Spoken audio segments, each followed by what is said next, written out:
got here. Now a touch of the alizarin is perhaps a bit too much, but it'll probably be okay. And let's see what that looks like. That might be too light, but we'll see. Oh, that's not too bad for the mid-tone. So just going to block in the mid-tone on the hair, keeping in mind again the direction of the contours, but not being overly fussy.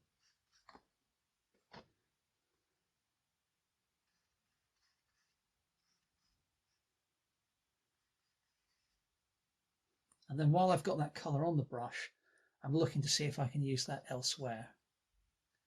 And I think I can pop a little bit down here on the neck. And perhaps under the cheekbone there. Along this part of the jaw. And this colour is almost, almost going to help for the eyebrows as well. So, but I can, before I get to that, let's put a little bit there. I'll just use it as an initial block-in colour on the eyebrow.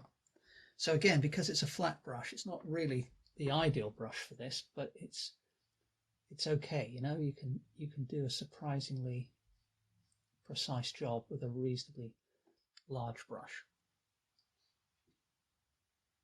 Just fill in that little bit of white paper showing.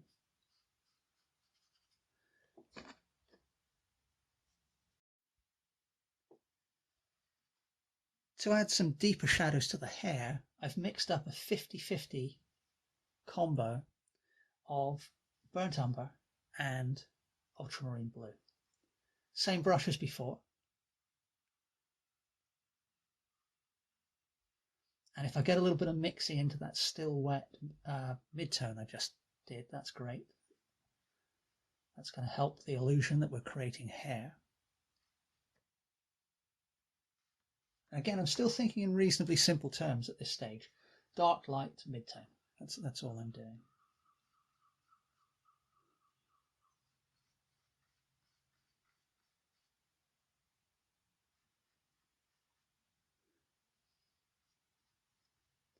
Now for this central part, let me just add a little bit over here on the edge actually.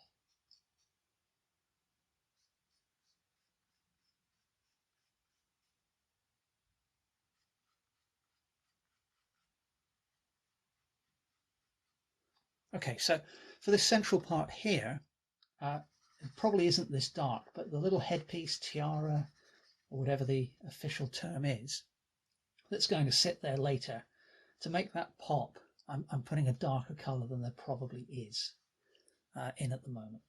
Okay. Now this same colour is going to be really good for the nostrils.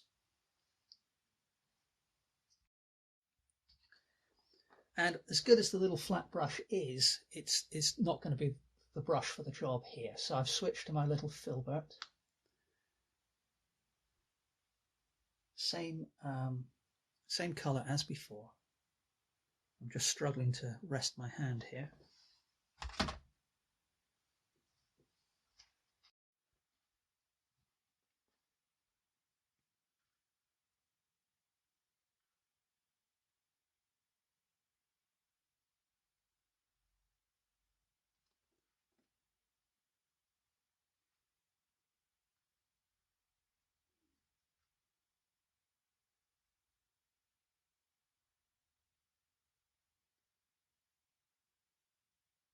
So the filbert has many of the advantages of the flat square brush, but because it comes to more of a point, you can get an even more precise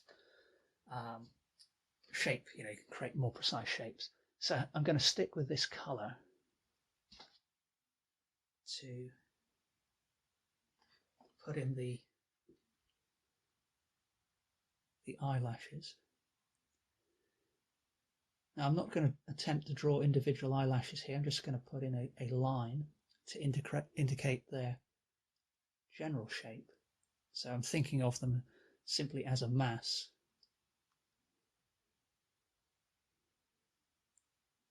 So we'll do a similar treatment on the left hand side.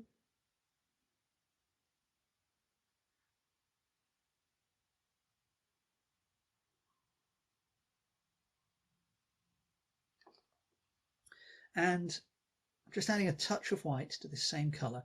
And this colour I'm using at the moment, it's not really appropriate for the eyebrows, but it's reasonably in keeping with the palette I'm using for the painting. So just going to darken most of the eyebrow here on the